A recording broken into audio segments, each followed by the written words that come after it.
Welcome to the Kentucky Line. I'm Matt.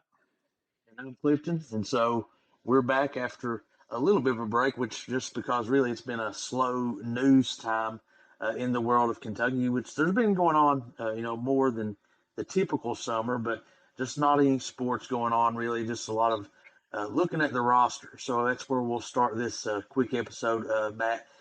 Kentucky misses out on two players here. Um, we in our last episode we talked about Kostrika from Serbia, I believe where he's from, was the 17-year-old that played really well in this under 17 World Cup, uh, and I think he put up 32 in the championship game and a loss for the United States. But he decided to go to UCLA.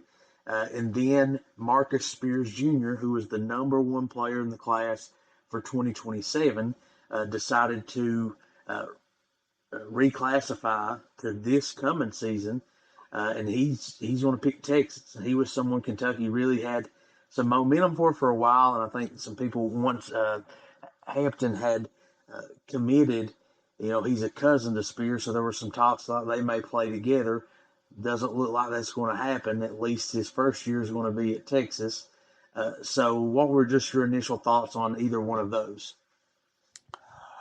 I wasn't really sure about how serious Costa Rica was to come in here, and because we heard a lot of different things. But I don't know if you saw or listened to Pope's interview with KSR, but it sounded to me like he wasn't that close to coming to Kentucky anyway. So I'm not really that disappointed.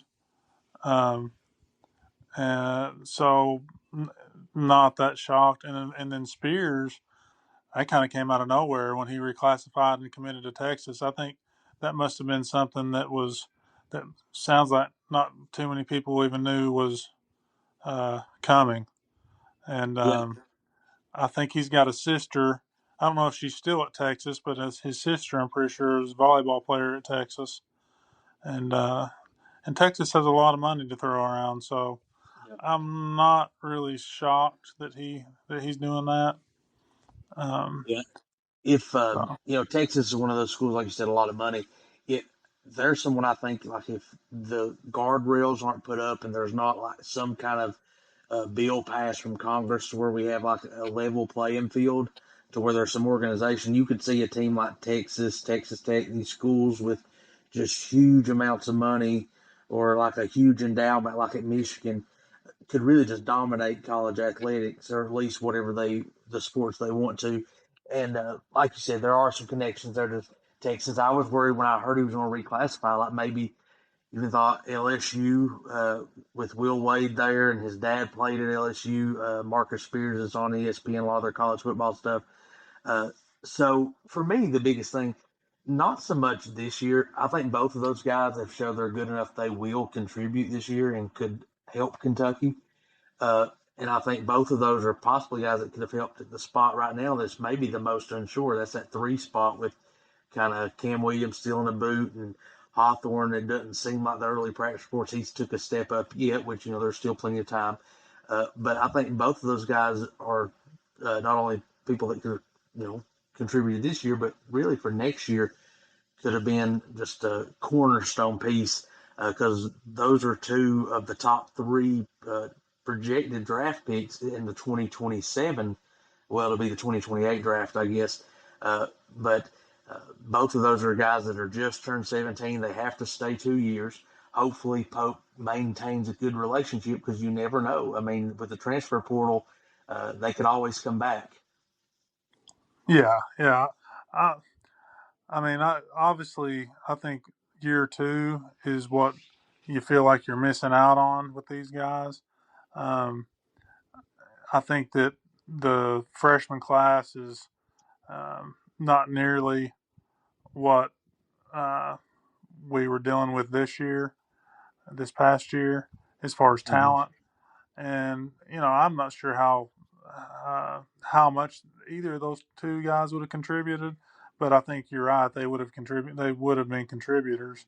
Um, but I think we're going to see a little bit more of this uh, with NIL, if you can come in college, if you're good enough to come in at 17, essentially, um, Hmm. make that extra, few $1 million before you go to the NBA. I can see that happening more. They talked about that a little bit. I heard KSR talking about that, and I agree with it. Uh, I think we're going to see the really good players. I think you're going to be seeing that more. And I mean, I don't know. I think Kentucky, that three position like you're talking about, I don't think it's solidified, but I'm just not that worried about Cam Williams being in the boot right now. No, People are kind of making a big deal of that still.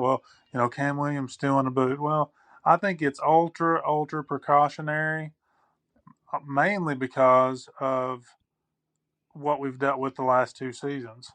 yeah, I don't think they're going to let him come back one even day before they feel like he is 100% because there's no reason to. yeah. He's he can get shots up and he can do stuff like that. Um, but so I'm not really that worried about him, and I think that he can fill that role. To be honest with you, I think he can fill that role that we're needing. We've got one roster spot left, and so what do you think we should get? What type of player do you think we should get for that one roster spot? I've bounced that around kind of in my head. I still would love to have one more knockdown shooter to go with Momchilovich, which Cam can be that, Trent Noah can be that. Um, you hope Alex Wilkins steps up. Probably getting a better. Um, he's gonna get better looks this year, I think, than when he got being the focal point of offense at Furman. So I would assume his shooting percentage will go up. And it's already in the mid 30s, so it's not unreasonable to think he could easily step up to that 38, 39%. So part of me wants a shooter, but then part of me, you also have to look at the bigs. All our fours are relatively thin guys. You have Kepnang as your backup center, which is great if you can assure me that he's going to be healthy. And if that's not a sure thing, he's also being held out for precautionary reasons. If you're not confident that he can, play, 12 minutes a game the entire season, you probably have to go and look at a guy that can, at least at some point, play some backup center. But I think this is a team that, we definitely could use one more guy, no matter where you choose to go.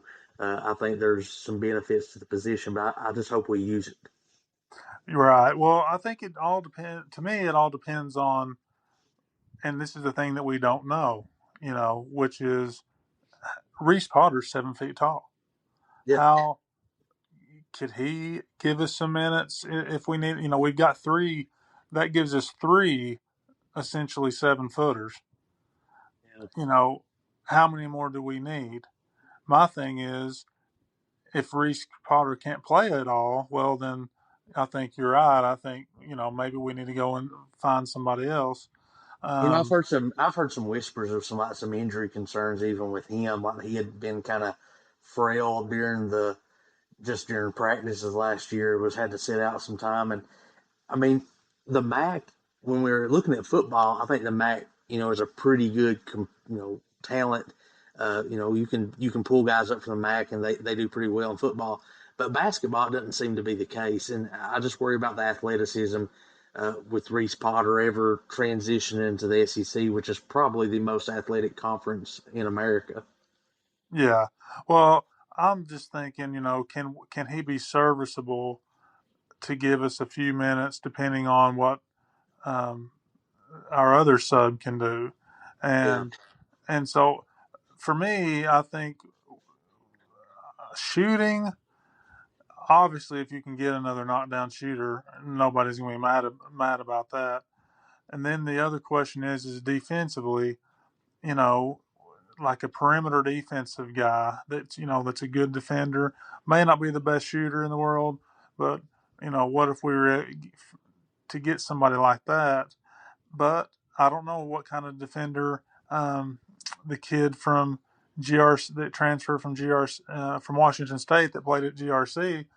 He may be a pretty good on ball defender? I don't really I know. would That's the kind of thing. assume he's probably going to be, if you just isolate it, him and Cam and will probably be our two best defenders, I think. But, I don't think you can depend on him playing a lot of minutes. If there is somebody out there you could bring in and say, all right, this is a guy that can play 25 minutes a game and he can be a defensive stopper, I think that's another spot Kentucky really could, you know, he Yeah, could, there's a role there for someone. and Jason, or not Jason, Mason Williams could be that guy too. The kind Yeah. of, because they're saying, from what I understand, it sounds like he's ahead of the curve of what what they expected him to be. And here's the bottom line: you can only play so many guys. Yeah. So you've got, Diallo and Wilkins and Milan and Cam and Malachi, and I Yep. think you throw in Probably NJ. Njai. I think, and listen, I keep forgetting about Njai, but I think he's going to be better than what most. I feel like we could be surprised at how good he is.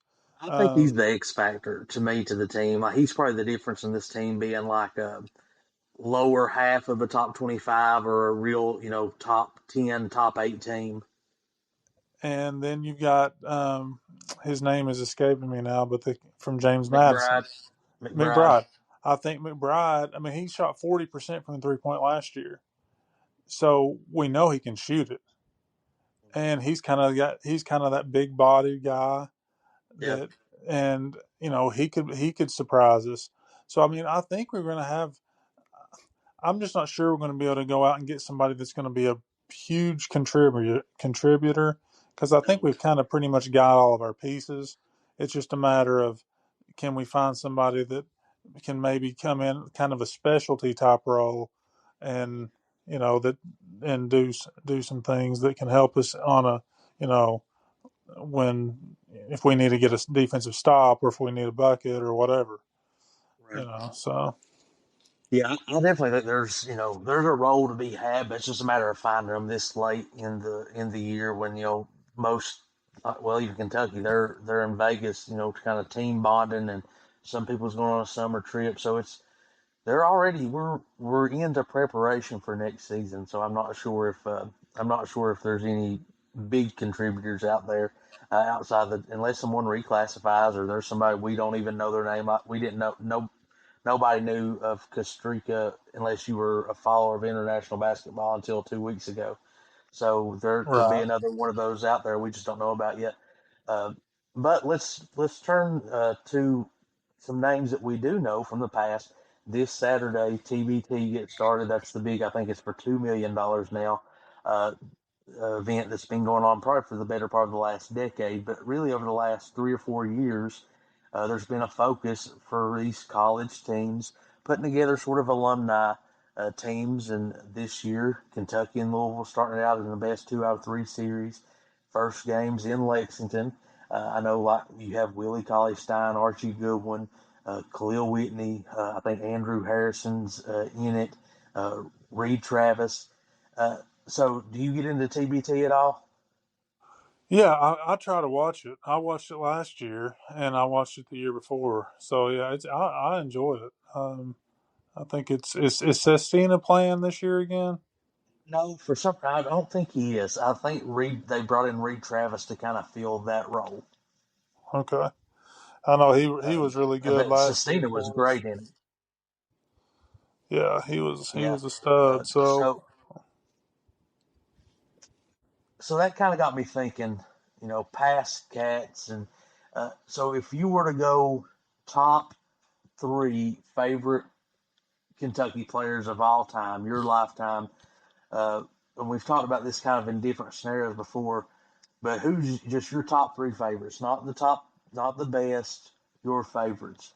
okay, well I think I'll have to go back to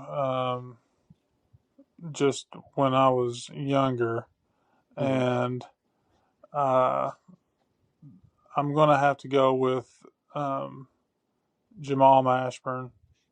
Was definitely one of my all time favorites.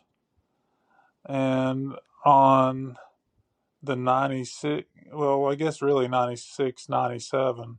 But I love Derek Anderson. Yeah.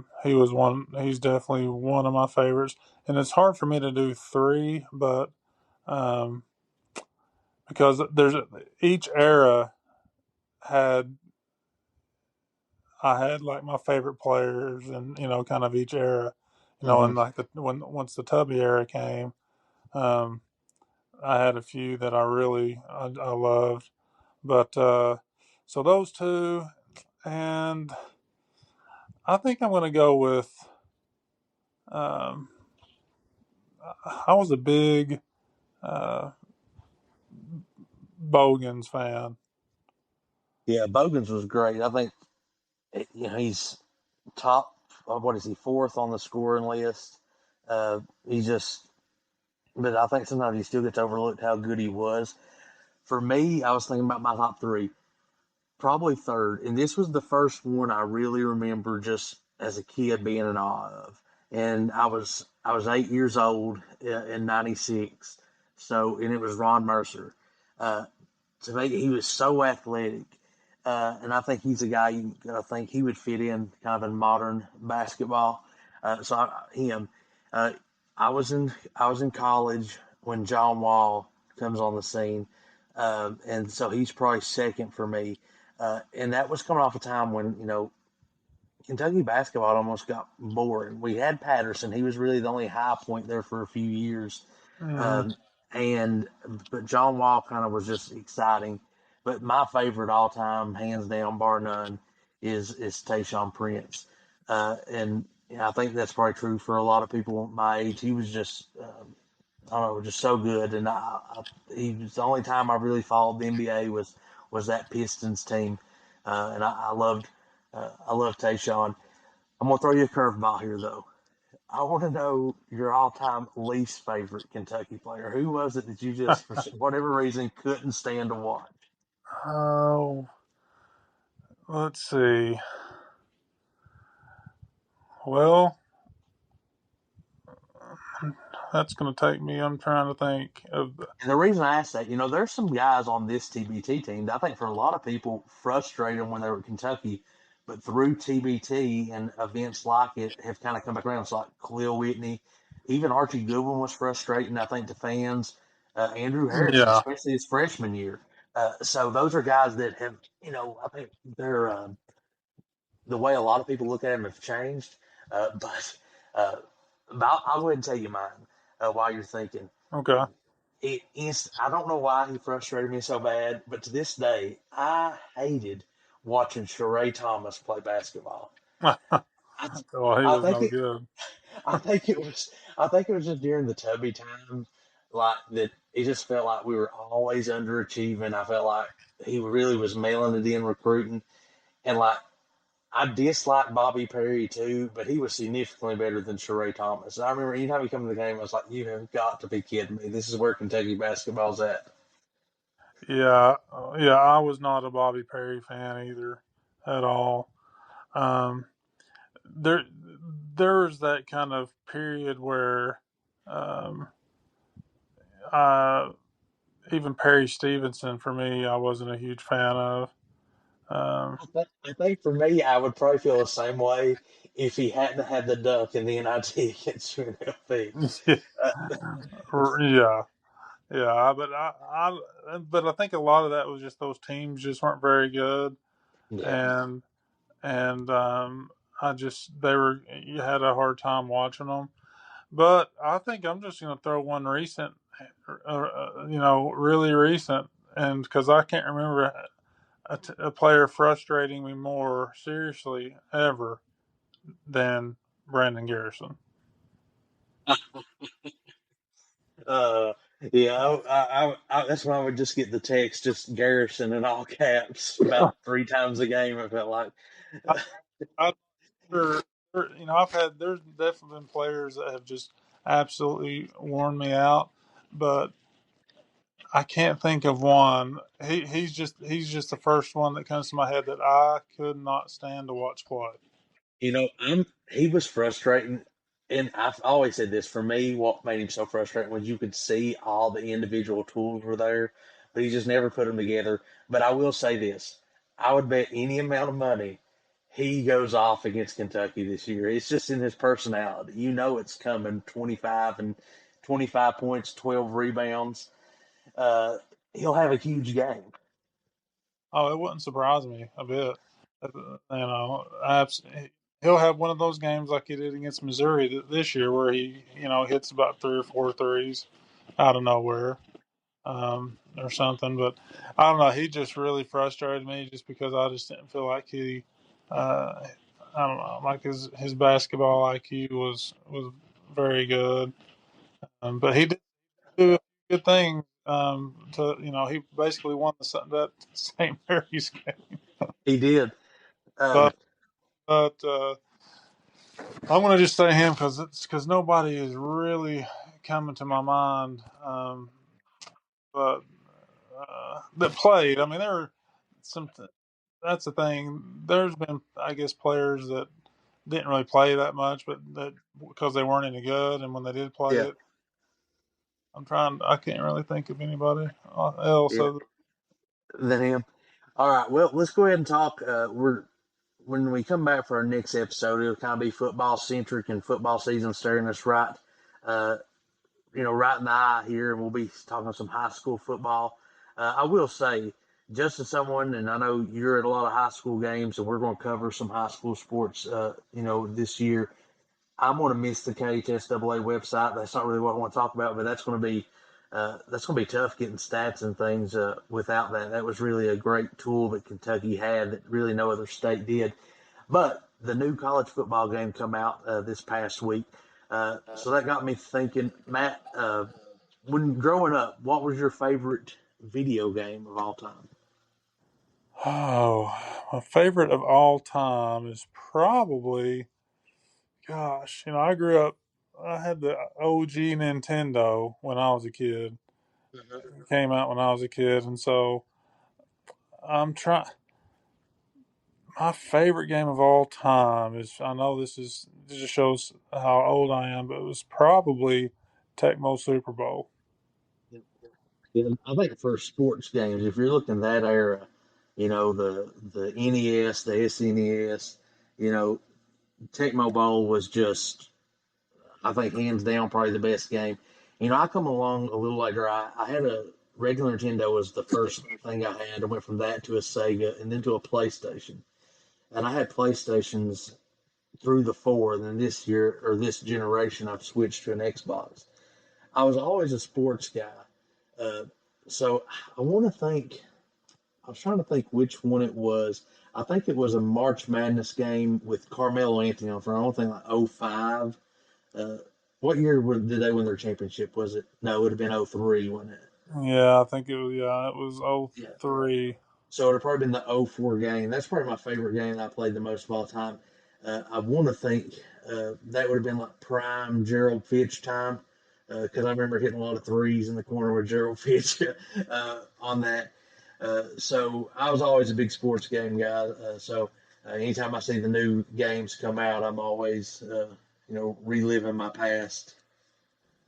Oh yeah, that sports games is pretty much all I played. Other than I would play like Mario Brothers and that kind of stuff. But and then I guess my NBA Jam was also pretty awesome. Uh, I was the other day. We were somewhere, and I picked up a copy just to put up on my shelf. It was College Jam or College Slam. I don't know if you remember that. It was on I think it was on PlayStation and Genesis, maybe on Super Nintendo as well. Oh, But it was essentially NBA Jam with generic players, but they just had the college teams. uh, And it was always fun. I was always more of a college sports guy than Madden and NBA. I had those, but I always played college a lot more. Well, Matt, when we come back, I figure this will be uh, our football kind of preview show. Probably a couple weeks, unless there's big breaking news. But anything else we need to talk about before we wrap up? no, I think definitely get ready for our football show, and hopefully we can preview the team a little bit, and I'm honestly excited. I've heard some kind of college expert the experts talk a little bit, and I've heard a couple of them sing some pretty high praises for Kentucky. So it's got me excited. Yeah, there's definitely energy in the program, so I'm looking forward to that. But we'll talk to everybody next time and go Cats. Go Cats!